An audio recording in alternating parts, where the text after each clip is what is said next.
اور ایک اور 4 اشخاص کی کہانی سنو. حضور نے ارشاد فرمایا اے عمر اگر مجھے لوگوں کے سست ہو جانے کا ڈر نہ ہو تو میں تمہیں یہ بات کہوں کہ اس خبر کو جا کے گلی بازاروں میں بتا دو اور 4 اشخاص کی جنت کی گواہی دے دو کہ انہیں جنت میں جانے سے کوئی شے نہیں روک سکتی. عرض کی حضور کون کون؟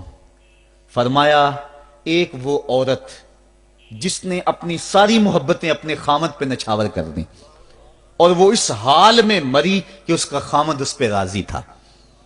جنت میں جانے سے اس کو کوئی شے نہیں روک سکتی. اور دوسرا وہ شخص جس کے بچے زیادہ ہیں، ذرائع آمدنی تھوڑے ہیں، لیکن اس نے اپنے بچوں کے پیٹ میں حرام کا لقمہ نہیں جانے دیا، محنت کرتا رہا، اوور ٹائم لگاتا رہا، مزدوری کرتا رہا اور اپنے بیٹوں کے لیے رزق حلال کی تلاش میں رہا.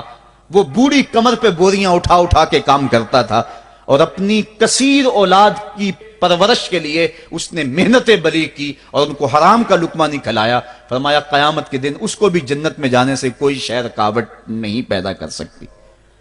اور تیسرا حضور نے فرمایا وہ شخص کہ جو اپنے والدین کے ساتھ حسن سلوک کرے اور اس کے والدین اس پہ خوش ہوں، اس پہ راضی ہو جائیں. اور چوتھا وہ شخص کہ جس نے ایسی سچی توبہ کی کہ گناہوں کی طرف پلٹنا اس کے لیے اتنا مشکل تھا جس طرح جانور کے تھن سے نکلا ہوا دودھ واپس نہیں جا سکتا، وہ گناہوں کی دنیا میں دوبارہ نہیں جا سکتا. تو یہ فرمایا یہ 4 شخص ایسے ہیں عمر اگر اس بات کا ڈر نہ ہو کہ لوگ سست پڑ جائیں گے تو ان 4 اشخاص کے بارے میں شہادت دے دو کہ یہ دنیا پہ چلتے پھرتے جنتی. تو ماں باپ کی خدمت کرنے والا، ماں باپ کو راضی رکھنے والا یقیناً اللہ کی نعمتوں کا حقدار ہے. وہ بدبخت ہیں بیٹے جو ماں باپ کو راضی نہیں رکھتے. اللہ کے حبیب صلی اللہ علیہ وسلم کی خدمت میں ایک شخص حاضر ہوا اور اس نے اذن جہاد طلب کیا. حضور میں جہاد پہ جانا چاہتا ہوں، مجھے اجازت مرحمت فرمائے. حضور نے فرمایا احیٌ والدا کا، کیا تیرے والدین زندہ ہیں؟ کالا نعم. عرض کی ہاں حضور میرے والدین زندہ ہیں. کالا ففیہما فجاہد، کہا جا ان کی خدمت کر، یہی تیرا جہاد ہے.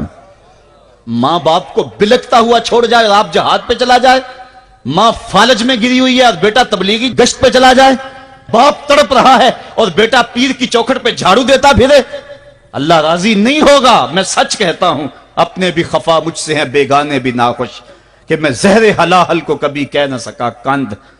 بات وہی کہتا ہوں سمجھتا ہوں سے حق، نئے ابلہ مسجد ہوں نئے تہذیب کا فرزند. محمد عربی صلی اللہ علیہ وسلم سے بڑا پیر کون ہو سکتا ہے؟ لیکن حضرت وہ ویسے کرنی نہیں آ رہے. آقا کریم اپنے بٹن کھولتے ہیں اور کرن کی طرف، یمن کی طرف رخ کر کے لمبی سانسیں لیتے ہیں اور کہا میں رحمان کی خوشبو پا رہا ہوں. ایک دن صحابہ نے پوچھا بندہ نواز جس کے لیے تڑپتے ہو، جس کی ٹھنڈی ہوائیں آپ کو آ رہی ہیں، وہ آپ کا بڑا پیار کرنے والا ہے. کہا ہاں میرے سے بڑی محبت کرتا ہے. تو کہا پھر اتنی محبت کرتا ہے تو یمن تو دور نہیں ہے، بلال حبش سے آ گیا، سلمان فارس سے آ گیا، سہیب روم سے آ گیا، اور وہ یہاں یمن سے نہیں آ سکا.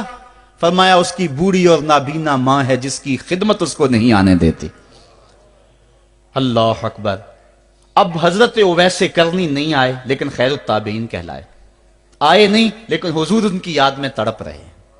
اللہ، بلکہ حضور نے فرمایا کہ کوئی جائے اویس بن عامر کو ملے اور جب ملے تو اس کو کہنا میری امت کی بخشش کی دعا کرے. جو ماں باپ کی خدمت کرتا ہے اس سے ثابت ہوا اس کی دعائیں قبول ہوتی ہیں. میں نے ایک روایت میں پڑھا ہے کہ جو آدمی روزانہ اپنے والدین کے لیے دعا کرے، والدین زندہ ہوں تب بھی، والدین فوت ہو گئے ہوں تب بھی، یہ عادت بنا لے، روزانہ ماں باپ کے لیے دعا کرے، ساری زندگی اس کے رزق میں بے برکتی نہیں آئے گی، اللہ اس کو رزق کی فراوانی عطا کر دے گا. اور جو والدین کے لیے دعا نہیں کرتا اللہ تعالیٰ کی رحمتوں سے محروم ہو جاتا ہے.